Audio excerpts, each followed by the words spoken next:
All right, coming in at number 41 on our 2024 LOSP draft rankings, arguably the number one Swedish prospect in the draft. It's Alfons Freij, an offensively gifted defenseman.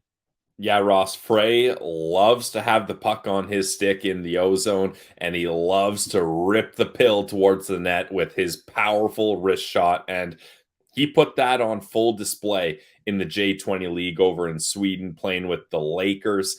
In 40 games, he had 14 goals, 19 assists, good for 33 points as a left shot defenseman. I got him around 6'1", right around 200 pounds, so decent size as well.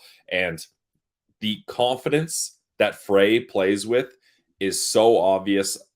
He's oozing with offensive confidence, Ross. And as we look at Freij and just the wide range of rankings for him, McKeen's at 21, Pronman at 83. Like, just think about that range of possibilities. And a part of that, Pilsy, is because he hasn't had much of a test at the top level. That will change, though, going in to next season. And when I say hasn't, he's played one game in the Champions League. That's it. Otherwise, just junior hockey for Alfons Freij. Next year, though, he's going out into the Allsvenskan, so the second tier of pro hockey. He'll be tested there because the way he can maneuver out of the zone is just almost too easy at the J20 level, the J18 level. So next year is going to be telltale.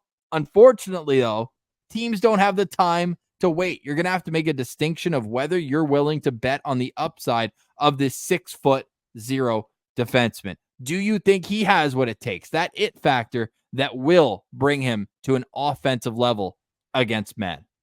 Well, Ross, I bet if you asked Alphonse, he would tell you right away, yeah, he's got it. Because if you watch highlights of this kid, he is so confident out on the ice. He's got a powerful wrist shot that he trusts to unleash from the blue line, and he's had a lot of success with it. He's cocky out there on the ice. He's got the big sellies. I saw in the U18 games, Ross, I believe it was up against Finland too, so a rival. He scores a goal and then goes to the crowd and gives him the Wyatt Bongiovanni, like, let me hear it. What do you got for me? Everybody knows the Wyatt Bongiovanni. Yeah, everybody knows it. And just every goal he scores, like, he doesn't just score a goal and then quick, like, head nod, fist bumps. Like, it's emphatic. He's fired up about it. He's letting the other team know that he beat them. And there's no question from any scouts, Ross, if this kid has offensive abilities or offensive attributes. That's clear with the points he's put up. We talked about the points he put up in J20, and in the U18s, he had a lot of success too, even playing over 30 minutes in one game. He was playing big minutes for Sweden. And then at the end of the season, they were like, hey, you want to play some J18 playoffs? And he's like, yeah, sure. It'll be a breeze. 6 points in 5 games. So clearly, this kid is ready to take the next step, and I think the Allsvenskan League is going to be a very interesting test for him. I do too, because it's either like you're going to take the next step and you're going to become like that can't miss prospect. Like, think of last year, Axel Sandin Palika. Like, I'm getting a bit of that vibe from him, where it's like when the puck's on his stick, it may as well be on a string playing yo-yo out there. But at the same time, like, there is the defensive deficiencies that we have to talk about Alfons Freij. Like, that's not what he's getting paid for out there to defend, but you have to be adequate or else you're just going to be a turnstile when you come over to North America. So he's going to have to focus on that. But when you have the raw talent and ability that Alfons Freij does, like, I have a feeling that a team's going to draft him in the first round. I just see him as that first round. I got to start keeping track of this because I can't, at the end of this, have 50 first rounders and be like, hey, I nailed it. Hey, I got all 32 first rounders, when really I called 50 of them going there. But I really do see it with Alfons Freij. Like, he's 21 on McKeen's list. We brought that up. Now, in between, we use 7 scouting entities. Craig Button has him at 31, Elite Prospects at 33, Chris Peters at 46. And this may be where I pump the brakes on the first round talk, because Bob McKenzie, who's so dialed in and just goes off what teams tell him, that he's down at 50 on Bob's list. Wheeler has him at 50 as well. Corey Pronman, nuts. 83. He's way higher than 83. Come on. Pilsy, was that World Under 18, 6.7 games? Not only that, though, Pilsy, you look at the game log. You look at how he did that. Only 1 assist through the first 3 games. Then he comes out. They get a huge overtime win over Switzerland. They needed it. He gets an assist there. Then he gets the goal against Finland. Then he gets an assist against Canada, losing in the semifinals, saving his best performance for last. In the bronze medal game, gets a goal and an assist. At the highest stage, he's able to produce, and his team gets a 4-0 shutout win.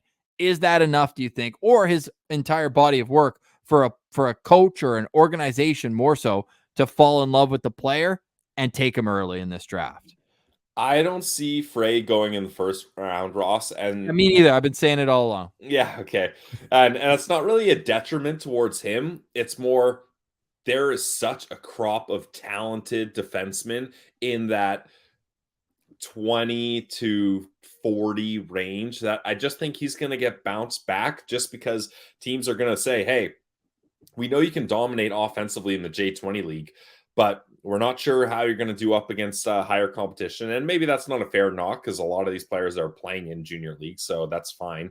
But I just think the questions defensively will have teams maybe saying, hey, are there other defensemen we think are farther along in a more complete, well-rounded game? And I think that's where you're going to look at Freij and say, if there wasn't so many other talented defensemen, we'd jump on him. But I think in this range, you're going to find guys that are more pro ready than maybe Freij is, which teams might not mind. They might say, hey, we don't mind giving this guy 2, 3, even 4 years to make it over here and to make an impact on our franchise. But other teams might say, we've got better options available. So Ross, I like the player, love the confidence, love the shot. I'm giving him 3.5 stars out of 5 here, just because I think if the Sens were looking at him, it would be with pick number 39. And I just think there's better talent to be had in that range. We should have already clarified he's a left shot defenseman if we didn't already. Just another kind of note there. Not that it's a be all end all, but I do think if you're a Sens fan, you're probably looking at that right shot depth and hoping that that's where it comes in. Now, I had trouble placing Alfons Freij in our rankings. We're kind of doing our own list as we move up. So I don't even think I've really settled. I put him right in that Matvei Shervin, Dominic Badinka, that kind of range. So a little bit low for 39 for me, even though I do think a team's going to fall in love. And whoever takes him, he's the type of player where I don't know if he's going to play J20 at all next year, but if he does, we're going to see, and World Juniors, all that, like that team is going to get so many sick David Rundblad-esque highlight reel plays from that guy overseas. It's just how translatable is that. But if your team just drafted him, you've got an offensive weapon coming in Alfons Freij, who comes in at number 41 on our Locked On Senators NHL draft rankings.